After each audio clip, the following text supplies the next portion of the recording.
te cuesta decir que no o temes que al decirlo se arme la Segunda Guerra Mundial, quédate y hablemos de lo difícil que es pronunciar esta palabra. Bienvenida, bienvenido a Amani, este espacio para inspirarte y acompañarte en tu autoconocimiento y gestión emocional en el día a día. Si te gustó el video anterior y si crees que este es un video súper prometedor, entonces no olvides suscribirte, darle like y activar las notificaciones para que el sabio YouTube te avise cuando tenemos nuevos videos. Siento que decir que no es una de las cosas más difíciles en mi día a día y es una de las cosas en las que todavía trabajo muchísimo. Me cuesta decirle que no tanto a personas que son importantes para mí, pero también a personas que hoy en día ya no son tan importantes, que no pertenecen como a mi círculo social más cercano, pero que igual siento que me afecta decirles que no. ¿Y por qué es importante que hablemos de esto? Algunos en este mundo tenemos mucho miedo al rechazo y es que nos cuesta sentir que vamos a empezar a desagradar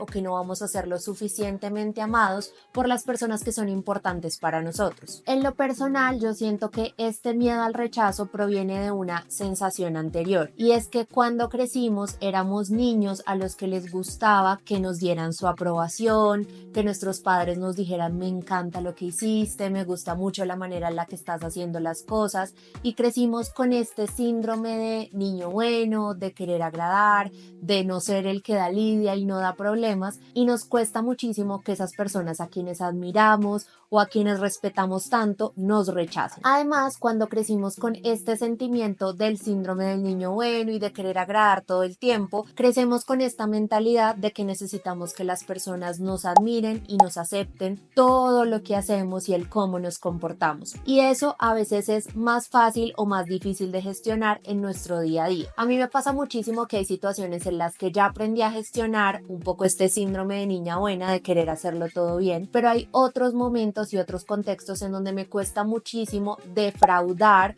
o no cumplir las expectativas de las personas que para mí son figuras de autoridad o de las personas que son muy importantes para mí. Yo siento que ahí es donde se crea esta bola de nieve, donde todo el tiempo estamos buscando aprobación y cuando no la obtenemos pues nos sentimos mal, sentimos que no pertenecemos, que no estamos como encajando en un círculo y tenemos mucho miedo a que nos rechacen y literalmente a no pertenecer. Cuando empecé a estudiar temas de autoconocimiento hay dos autores que me parecen fabulosos para este tema. Uno es Borja Vilaseca y el otro es Santiago Molano. Ambos hablan de una herramienta muy interesante que se llama Enneagrama. El Enneagrama es una herramienta que describe que en el mundo hay 9 tipos de personalidad. Todos encajamos en algún tipo de personalidad, pero eso no significa que sea como nuestra única personalidad, sino que tenemos un eneatipo, así se le llama, un eneatipo principal y eneatipos secundarios, es decir, hay uno que se ve muchísimo más reflejado en nuestro día a día, pero tenemos algunas características de otros eneatipos. Los eneatipos o estos tipos de personalidad lo que describen es cómo nuestro ego aprendió a relacionarse con el entorno. Parten de una herida que tenemos con una figura de autoridad o de algunas emociones que empezamos a tener en la niñez y que de pronto hoy en día no somos tan conscientes, pero que formaron nuestra personalidad o esa coraza que formó nuestro ego para relacionarse con el mundo. Si bien yo he trabajado mucho en no ser tan mi eneatipo, yo soy el típico eneatipo 2. Soy una persona que le gusta agradar, soy una persona que le gusta darle consejos a otros y que las personas literalmente lo sigan al pie de la letra, y también me gusta sentir que las otras personas de alguna otra manera me admiran. Sin embargo, a veces en ese proceso de buscar la aprobación de otros, pues dejo de cuidarme a mí misma y eso es un poco el lado negativo de mi personalidad. Sin embargo, a través de este proceso de estar buscando la aprobación de otros y de cuidar de otros, a veces me descuido a mí misma. Eso no significa que los eneatipos tengan solo versiones negativas. Yo también soy una persona amorosa, solidaria y me encanta resaltarle a los otros cuando hacen las cosas bien y cuando veo como esas habilidades, como esos brillitos en su día a día, en su corazón, en sus acciones, que son lo que los hacen ellos tan únicos. Si bien les acabo de decir lo anterior, los eneatipos tienen una versión malvada. Es como cuando estás en tu versión de villano de Marvel. A esto se le llama descentrarse. Lo que significa es que estás mucho más descentrado hacia la versión negativa de tu eneatipo y se empiezan a notar en ti las cualidades más oscuras de tu tipo de personalidad. Y también existe un centramiento donde te acercas mucho más a lo esencial de tu tipo de personalidad, a tu esencia, y dejas de tener tan armada esta coraza que armó tu ego para defenderse del mundo. En conclusión, no existe un eneatipo bueno o un eneatipo malo, simplemente todos dentro de nuestros tipos de personalidad tenemos algunos rasgos más positivos que otros, y esto no es un secreto decirlo. Cuando nosotros estamos más cercanos a nuestro ego, a esa parte de nosotros que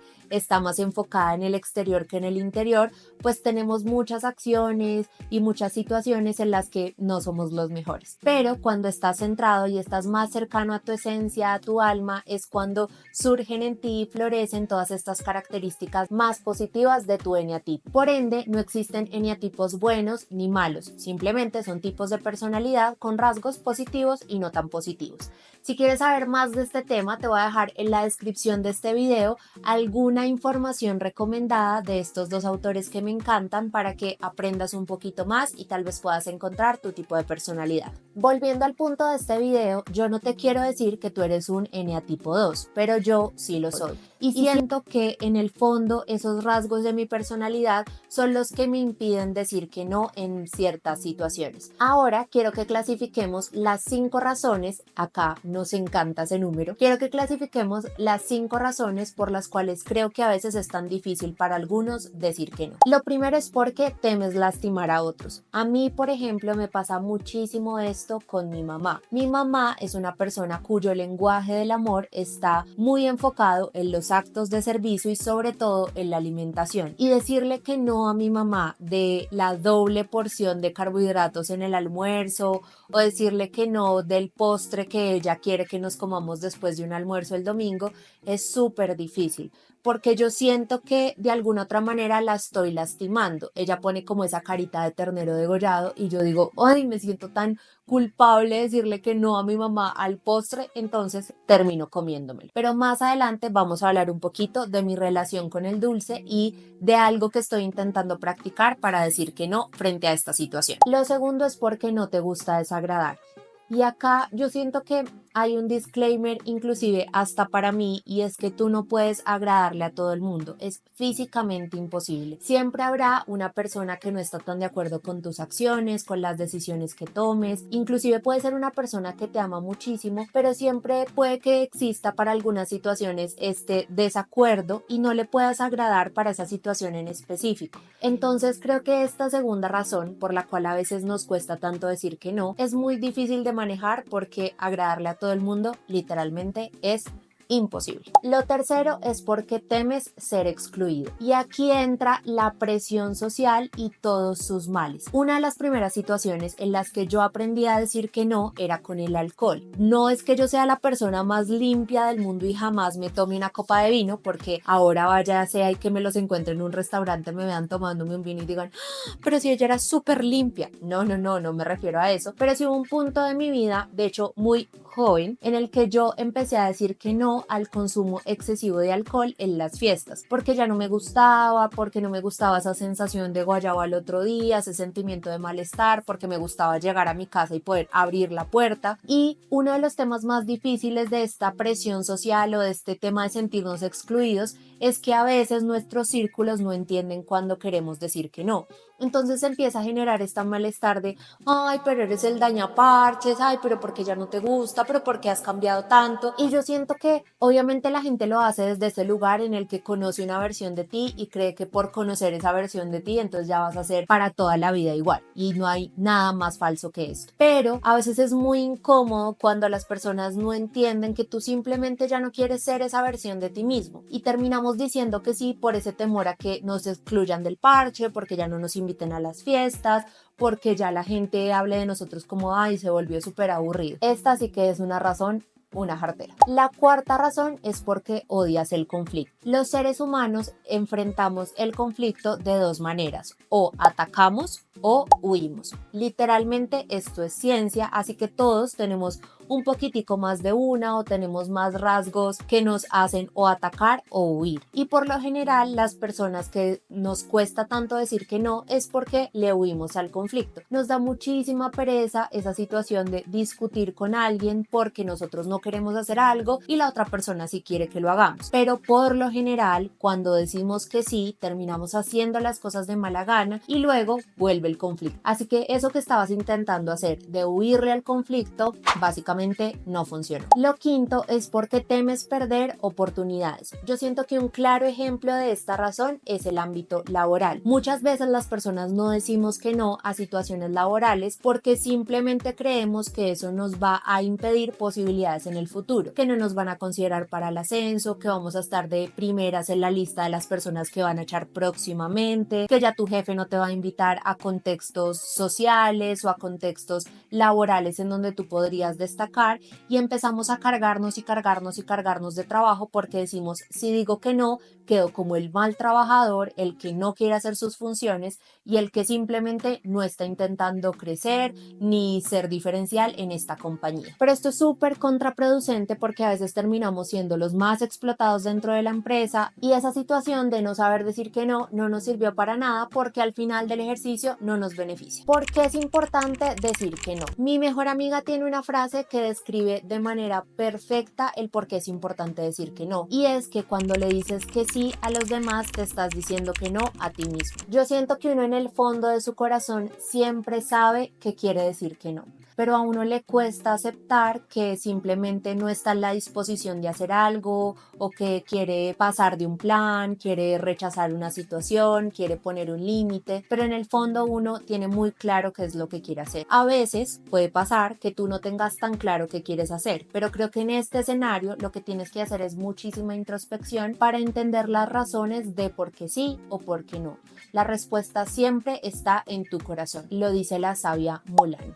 A mí la verdad me conflictúa mucho cuando mi mejor amiga me dice esta frase, porque la siento como una cachetada de verdad. Es muy cierto que cuando tú empiezas a ceder a lo que los demás quieren, pues básicamente no estás cumpliendo con tus límites y no te estás diciendo que sí a ti mismo, a tus posibilidades, a lo que realmente anhelas, a lo que realmente quieres hacer. Pero por otro lado me conflictúa el pensar que decir que no es como esta situación en donde va a haber una guerra mundial, una bomba atómica y yo no voy a saber cómo manejar la incomodidad detrás de decir que no. Si eres una personita como yo que le cuesta tanto decir que no, entonces entenderás este conflicto de aquellas situaciones que no haces porque quieres, sino porque te toca, pero también te sientes mal si no lo haces y te sientes mal si sí lo haces. ¿Sabes? Es como confuso, es un conflicto, es una dicotomía del ser, pero si eres como yo, seguramente entenderás esa delgada línea en que no lo quieres hacer, pero tampoco no quieres hacerlo. Difícil. Yo siento que a medida que uno crece va aprendiendo a decir que no en ciertas situaciones, pero pues uno en algunas cosas va creciendo más rápido que en otras literalmente y le es más fácil decir que no y poner sus límites. Pero parte de este proceso de crecer y parte de entender que no podemos agradarle a todo el mundo es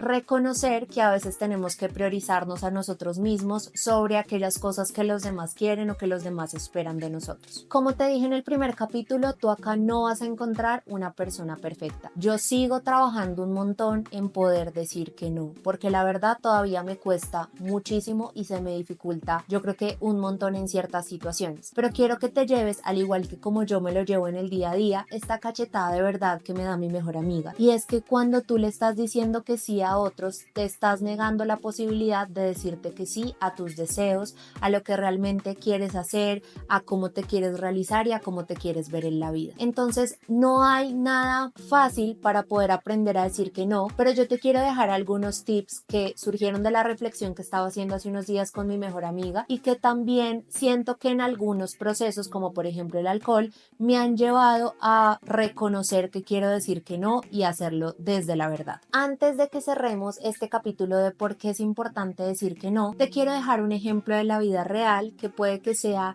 ese granito de arena que necesitas adicional para tomar la decisión de empezar a trabajar en decir que no. En las relaciones de pareja, por lo general, el primer año es maravilloso, donde nos mostramos a la otra persona de manera perfecta, somos los más amorosos, mostramos los rasgos más hermosos de nuestra personalidad, pero este primer año pasa y muchas veces nosotros empezamos a dejar pasar situaciones que nos incomodaban o que nos molestaban por el simple hecho de no poner límites claros y de no comunicar. Hace unos días mi novio me decía algo muy cierto, y es que por esto al final las parejas se separan, porque se fue llenando de agoticas y de agoticas ese vaso de cosas y situaciones que a ti no te gustan y no te agradan de la otra persona, pero tú no fuiste capaz de comunicarlas y de poner un límite al respecto, y simplemente cuando ese vaso ya se rebosó, pues la relación se acaba. Muchas veces creemos que debemos dejar pasar la situación y que es normal y que podemos no poner un límite ahí, pero cuando ya está el vaso completamente lleno es que nos damos cuenta de la importancia que tenía saber poner límites y saber decir que no a aquellas cosas que nos incomodan a nuestra personalidad y que de pronto la otra persona las hace sin entender que nos incomodan. Así que si tú quieres que tus relaciones interpersonales, de pareja, con tus amigos, con tu familia, sean armoniosas y tengan una excelente comunicación, también es necesario decir que no. Ahora sí, te quiero dejar 3 tips para que mejores tu relación con decir que no. Lo primero es muy simple: conócete. Muchas veces ni siquiera tenemos claro si queremos decir que sí o que no, y a veces es por falta de conocernos, de entender cuáles son esas cosas que realmente nos agradan, cuáles son esas cosas que nos disgustan, cuáles son esas cosas a las que estamos dispuestos a ceder, porque a veces hay puntos medios y es completamente normal. Pero si tú no te conoces, es muy difícil que tú tengas la capacidad de poner un límite. El proceso de conocerse es literalmente un camino para toda la vida. Yo siento que tú reconoces un trauma, lo trabajas, o reconoces un miedo y lo trabajas, y luego viene y te aparece otro trauma y es como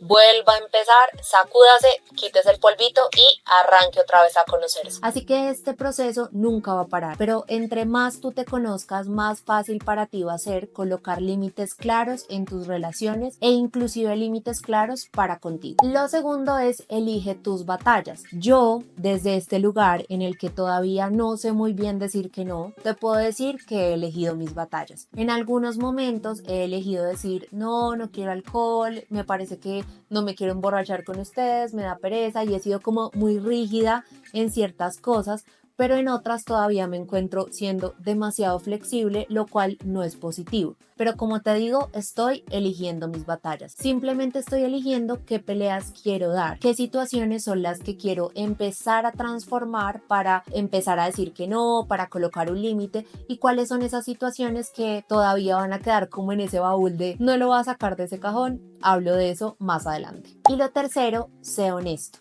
Yo sé que si tú eres una persona que le cuesta decir que no, has sido de esas personas que dice una mentirita piadosa para poder salir de la situación y decir que no, pero un no que no duela tanto. No te preocupes, que yo también he estado en ese lugar. Pero una de las conclusiones que sacábamos con mi mejor amiga en estos días es que es muy importante abrazar la verdad del por qué quieres decir que no. Miren, yo soy la peor mentirosa del mundo. O sea, yo no sé por qué en mi baúl de fábrica no venía una cajita que dijera saber mentir bien, porque a mí me empieza a dar una risita nerviosa en la cual se me nota a la perfección que estoy mintiendo. Y lo segundo es que yo soy Dory. O sea, prácticamente yo olvido todo al día siguiente. Esos muñequitos de Intensamente que dicen enviar los recuerdos a largo plazo, esos no existen en mi cabeza. Son como, no necesitamos recuerdos a largo plazo, borrar todo y arrancar mañana un nuevo día. Inclusive siento que a lo largo del día mis muñequitos son como, no necesitamos recordar que desayunamos, borrar. Así que yo, cuando miento o intenté mentir para salir de ciertas situaciones, básicamente la terminaba embarrando. No me acordaba de qué mentira había dicho, me daba risita nerviosa, se me dificultaba un montón. Así que yo creo que lo mejor que uno puede hacer es ser honesto. Y hablábamos también con mi mejor amiga que cuando uno dice la las razones reales por las cuales está haciendo algo, es mucho más valioso para los demás entender como tu posición honesta y no entender esta sarta de mentiras que uno a veces se dice simplemente para salir del paso. Les voy a poner el ejemplo que les decía hace un rato que les quería hablar del dulce. Estoy en un proceso, y lo digo acá a cámara, estoy en un proceso de intentar dejar el dulce. Yo lo amo, me encanta el sabor del chocolate, me encanta como la sensación, obviamente pues es una sensación de dopamina, pero siento que me hace muchísimo daño y cada vez que lo consumo en grandes o pequeñas cantidades siento que me desestabiliza, que mi cuerpo no se siente bien, que le cuesta mucho procesar los siguientes alimentos que como después de comer dulce, así que estoy en este proceso de dejarlo. Pero claro, es difícil negarte al dulce en ciertos contextos. Yo le decía a mi amiga que yo soy muy juiciosa cuando estoy en mi casa, encerrada, pero claramente no me puedo volver una ermitaña que nunca sale para evitar comer dulce. Y en otros contextos como los cumpleaños, las salidas a cine, el postrecito del almuerzo en los domingos con mi familia, pues es difícil decir que no, pero yo ya sé las consecuencias que eso tiene en mi cuerpo y yo ya sé lo mal que me siento, no solo después de que me lo como, sino al día siguiente cuando mi cuerpo no ha sido todavía capaz de procesar el azúcar que me metí. Entonces, parte de abrazar tu verdad es que estoy intentando ser honesta con las personas a mi alrededor, entre ellas la más importante, mi mamá, y decirles como, miren, estoy en este proceso de intentar dejar el azúcar porque realmente siento que me está haciendo daño, no por estas excusas de no, es que ayer me comí un dulce con mis amigas o no, es que ya comí suficiente, estoy súper llena, sino pues por la verdad, porque de verdad creo que a mi cuerpo no le está haciendo tan bien el dulce. Así que abrazar la verdad es eso, es ser honestos en el por qué decimos que no. Acá el consejo más importante es hay que dejar las mentiritas piadosas, porque esas mentiritas empiezan a volver una bola de nieve y ya después uno no tiene ni claro por qué era que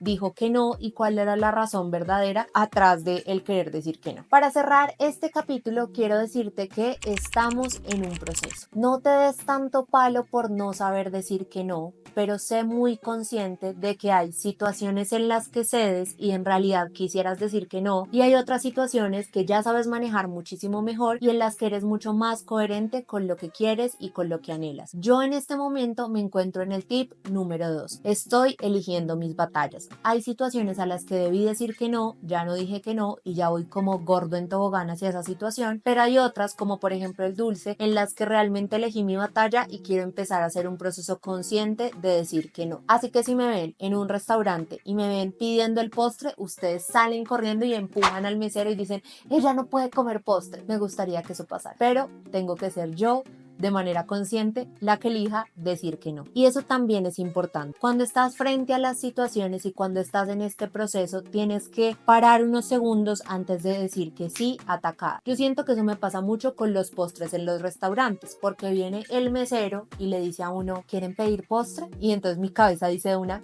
sí, pero en la realidad, si yo hago 5 segundos de conciencia, podría identificar que eso me va a hacer sentir mal, no me va a dejar dormir bien, o me va a tocar llegar a la casa a tomarme una aromática, así que podría mejor decir que no. Gracias por escuchar este segundo capítulo de Amani, Conecta con tu esencia. Si te gustó, si te pareció que estuvo chévere, compárteselo a un amigo, dale like, suscríbete y activa la campanita para que sepas cuando tenemos capítulos nuevos. Recuerda que puedes encontrarme en Instagram como @somos.amani, en YouTube, claramente ya estás aquí, Somos Amani, y que próximamente te estaré anunciando cuando tengamos nuevos canales. Te mando un abrazo enorme y nos vemos el próximo martes.